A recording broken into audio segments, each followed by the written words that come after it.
कायदेशीर अडचणींमुळे छत्रपती शिवाजी महाराजांची भवानी तलवार भारत सरकारला परत करता येणार नाही असं सांगणाऱ्या लंडनमधल्या अल्बर्ट संग्रहालयानं आता ही तलवार आमच्याकडे नाहीच आहे असा पवित्रा घेतलाय। मग ही तलवार आहे तरी कुठे असा सवाल उपस्थित होतोय। भवानी तलवार लंडनमध्ये नसल्याचा दावा, अल्बर्ट म्युझियमनं केला घुमजाव। मग कुठे आहे छत्रपतींची भवानी तलवार?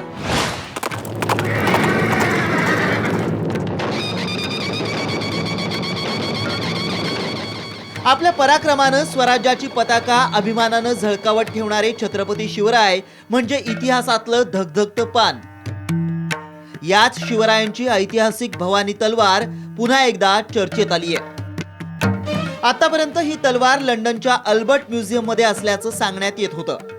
वारंवार मागणी करूनही कायदेशीर अडचणींचं कारण देत ही तलवार भारताला देण्यास टाळाटाळ करण्यात आली। ही तलवार पुन्हा आपल्या देशात यावी यासाठी इतिहास संशोधक प्राध्यापक नामदेव जाधव हे प्रयत्नशील आहेत। पण आता भवानी तलवार आमच्याकडे नाहीच असं सांगत लंडनच्या अल्बर्ट म्युझियमनं घुमजाव केलाय। भारत स्वतंत्र 1949-47 ला झाल्यानंतर पहिली निवडणूक झाल्यानंतर भारताच्या गादीवरती ही तलवार बसण्याचं ब्रिटिश सरकारने तहात लेखी दिलं होतं, पण नंतर त्यांनी तो तह मोडला आणि जगासमोर आपण उघडे पडू म्हणून ते ही तलवार रिटर्न द्यायला तयार नाहीत।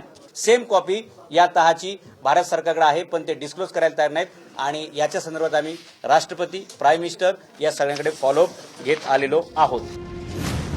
परदेशी बनावटीची भवानी तलवार स्पेनची राजधानी माद्रिद जवळच्या टॉलेडा इथं बनवण्यात आली आहे। केवळ 1200 ग्रॅम वजनाची तलवार हाताळण्यास खूप सोपी आहे। पोलादातल्या कमानी धातूपासून बनवण्यात आलेल्या तलवारीचं पातं अतिशय लवचिक असून त्याला शेकडो वर्ष गंज लागत नाही। 1875 साली इंग्लंडचे राजकुमार प्रिन्स ऑफ वेल्स यांना अनेक तलवारी भेट म्हणून देण्यात आल्या, त्यात ही भवानी तलवारही होती। पुढे लंडनच्या अल्बर्ट संग्रहालयात भवानी तलवारीचं जतन करण्यात आलं। ही तलवार परत मिळावी म्हणून राजकारण्यांनी आजवर शेकडो घोषणा केल्या, संसदेत ठराव झाले, कागदी घोडेही नाचवले गेले, पण भवानी तलवार पुन्हा भारतात तळपलीच नाही। आता तर ही तलवार आमच्याकडे नाहीच असं सांगून लंडनच्या अल्बर्ट म्युझियमनं आणखी एक धक्का दिलाय।